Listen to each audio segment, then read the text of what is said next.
आप देख रहे हैं पहाड़ टीवी, खबर पहाड़ की। नमस्कार, स्वागत है आप सभी का पहाड़ टीवी पर। मैं हूं आपके साथ परिधि जोशी। चलिए बुलेटिन की शुरुआत करूंगी, उससे पहले एक नजर आज की सुर्खियों पर। उत्तराखंड में 8 जून तक बढ़ा कोरोना कर्फ्यू। अब सुबह 8 से दोपहर तक 1 बजे तक खुलेगी आवश्यक वस्तुओं की दुकानें। उत्तर प्रदेश के बाद उत्तराखंड में भी सफेद पोश कथित तस्करों की छत्र छाया में शुरू हुआ जहरीली शराब का गोरख धंधा। 26 पेटी अंग्रेजी शराब सहित एक गिरफ्तार, एक फरार। उत्तराखंड के डीजीपी अशोक कुमार पहुंचे मसूरी, कहा बिना नो कोविड सर्टिफिकेट के प्रदेश में किसी को भी नहीं मिलेगी एंट्री। चलिए अब देखते हैं खबरें विस्तार से।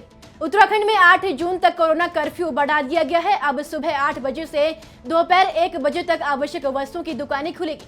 वहीं अब 1 और 5 जून को परचून की दुकानें सुबह 8 बजे से दोपहर 1 बजे तक खुलेगी। वहीं सिर्फ 1 जून को स्टेशनरी की दुकानें भी खुलेगी। यह जानकारी सरकार के प्रवक्ता और कैबिनेट मंत्री सुबोध उनियाल ने दी।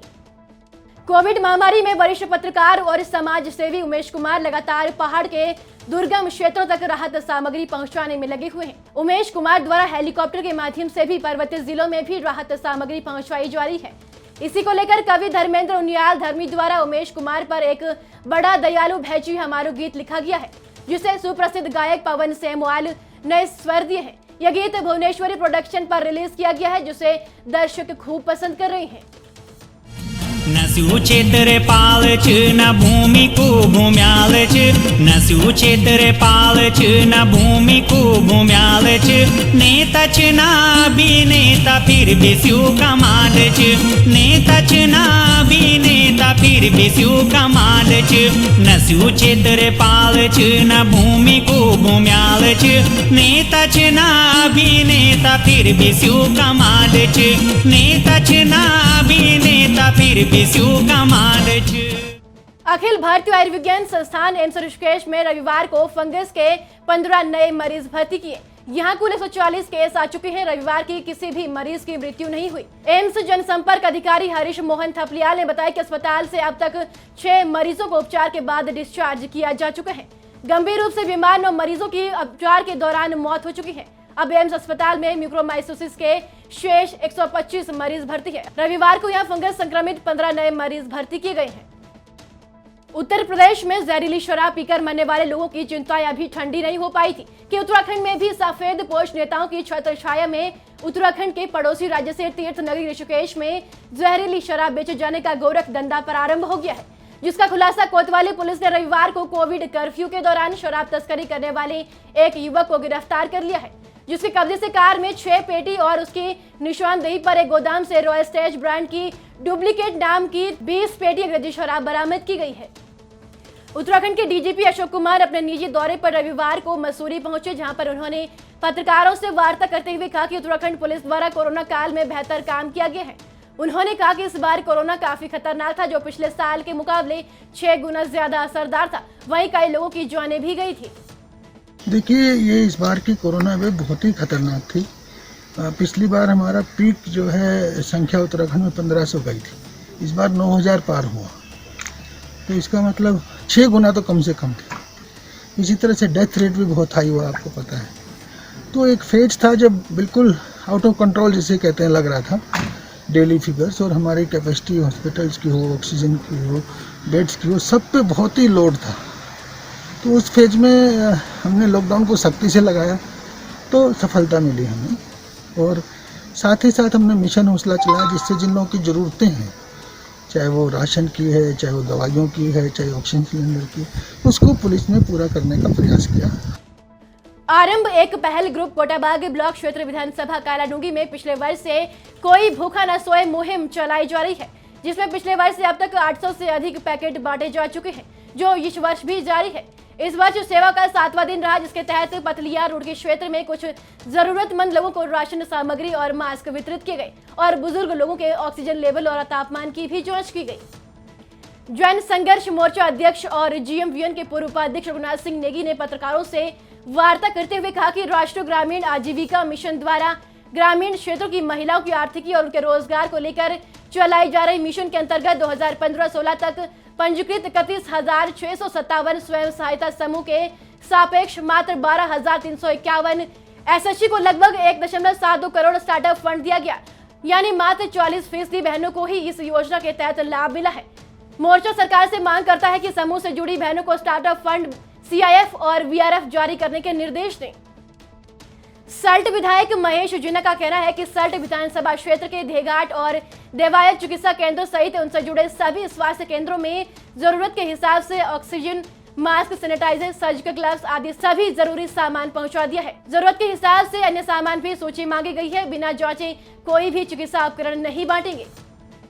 हिंदी पत्रकारिता दिवस के अवसर पर उत्तराखंड विधानसभा अध्यक्ष प्रेमचंद अग्रवाल ने रविवार को अपने कैंप कार्यालय में प्रिंट, इलेक्ट्रॉनिक और डिजिटल मीडिया से जुड़े पत्रकारों को फूल माला पहनाकर सम्मानित किया। इस अवसर पर विधानसभा अध्यक्ष ने कोरोना संक्रमण काल में अपनी जान की परवाह किए बिना रिपोर्टिंग करने वाले सभी पत्रकारों को कोरोना से बचाने के लिए पल्स ऑक्सीमीटर, मास्क और सैनिटाइजर वितरित किए। हिमस्खलन के चलते 30 फीट बर्फ में दबे आदि कैलाश यात्रा मार्ग को खोलने में बीआरओ को सफलता मिली है। चीन सीमा को जोड़ने वाला यह मार्ग सामरिक नजर से भी काफी अहम है। धारचूला बीआरओ के 65 आरसीसी ग्रिफ ने 14 से 19,000 फीट की ऊंचाई पर स्थित गुंजी से ज्योलिकांत तक 35 किलोमीटर सड़क को यातायात के लिए खोल दिया है। इस मार्ग के बंद होने से सुरक्षा एजेंसियों के साथ ही बॉर्डर के अंतिम गांव कुटी में माइग्रेशन की गतिविधि ठप हो गई थी, जिसे देखते हुए बीआरओ ने युद्ध स्तर पर कार्य करते हुए मार्ग खोल दिया है। लक्सर के हरिद्वार रोड स्थित एक कॉलोनी में छोटी सी रोड बनाने का काम चल रहा था, तभी वहां पर एक दूसरा ठेकेदार आ धमका और सड़क बनाने वाले मजदूरों और ठेकेदार से गाली गलौज करने लगा। उसका कहना था कि इस सड़क का टेंडर उसके नाम है, जबकि दूसरे ठेकेदार का कहना है कि टेंडर उसके नाम है। मामला इतना बढ़ गया कि अब दोनों में गाली गलौज के साथ साथ हाथापाई होना शुरू हो गई। इसी बीच मौके पर पहुंची पुलिस ने किसी तरह मामला शांत करवाया। ब्लॉक कांग्रेस कमेटी चिन्याली सौड़ के कार्यकर्ताओं और पदाधिकारियों ने प्रदेश प्रभारी देवेंद्र यादव और प्रदेश अध्यक्ष प्रीतम सिंह के आह्वान पर ओबीसी प्रकोष्ठ के अध्यक्ष संजय डोभाल के दिशा निर्देश पर रविवार को कोविड नियमों का पालन करते हुए कोविड वैक्सीन, दवाइयां और महंगाई और बदहाल स्वास्थ्य व्यवस्थाओं के खिलाफ सांकेतिक धरना प्रदर्शन किया। मनेरी भाली जल विद्युत परियोजना फेज 2 के तहत उत्तरकाशी से धरासू पावर हाउस तक बनी सुरंग में रिसाव हो रहा है। इससे मरगांव और चिमियारी गांव में खेती को काफी नुकसान पहुंचा है। लगातार हो रहे पानी के रिसाव से ग्रामीणों को भूस्खलन का खतरा भी सता रहा है। वहीं ग्रामीणों की सूचना पर प्रशासन समेत यूजेवीएनएल और सिंचाई विभाग के अधिकारियों ने स्थलीय निरीक्षण किया, साथ ही जल्द ही सुरंग के लीकेज के मरम्मत की बात कही है। धरासू विद्युत गृह की जो सुरंग लीक हुई है, उससे सिंचित भूमि एवं सिंचाई नहर को काफी क्षति पहुंची, जिससे सारी कृषि भूमि में सूखाग्रस्त पड़ चुका है, जिससे समस्त ग्रामीणों में भारी रोष है। यदि प्रशासन के द्वारा समय रहते इसका समाधान नहीं किया गया तो समस्त ग्रामीण आंदोलन के लिए बाध्य होंगे। हल्द्वानी पहुंचे नैनीताल उधम सिंह नगर के सांसद अजय भट्ट ने सुशीला तिवारी में निर्माणाधीन ऑक्सीजन प्लांट का निरीक्षण किया। निरीक्षण के दौरान अजय भट्ट ने बताया कि अब उत्तराखंड या हल्द्वानी में ऑक्सीजन की कमी नहीं होगी, जिसके लिए राज्य सरकार के द्वारा 500 एलपीएम के 2 ऑक्सीजन प्लांट और 1000 एलपीएम का एक ऑक्सीजन प्लांट, जिसमें रोजाना 220 सिलेंडर बनकर तैयार होंगे। वहीं केंद्र सरकार से निर्माणाधीन 1000 एलपीएम ऑक्सीजन प्लांट तैयार किया जा रहा है, जो सुशीला तिवारी चिकित्सालय में निर्माणाधीन है। ऑक्सीजन की कोई कमी होने वाली नहीं है। सुशीला तिवारी समेत अन्य हॉस्पिटल्स में भी आज यहाँ पर 500 एलपीएम के 2 राज्य सरकार द्वारा दिए गए हैं और फिर 1000 एलपीएम का राज्य सरकार द्वारा है अलग से दिया गया है, जिसमें 220 सिलेंडर 24 घंटे में निकलेंगे। भारत सरकार द्वारा अलग से 1000 एलपीएम का प्लांट अलग तैयार हो रहा है, वो निर्माणाधीन है। जो हमारा लिक्विडिफाइड टैंक है वो भी लगभग तैयार हो गए हैं, जिसमें से 2400 सिलेंडर हमको मिलेंगे। इस तरह से अब ऑक्सीजन की कोई कमी भविष्य में रहने वाली नहीं है और अतिशीघ्र कल या परसों में ये हमारा जो डीआरडीओ का हॉस्पिटल बन रहा है उसकी भी शुरुआत हो जाएगी। उसमें भी पहले ही ऑलरेडी ऑक्सीजन की व्यवस्था की गई है।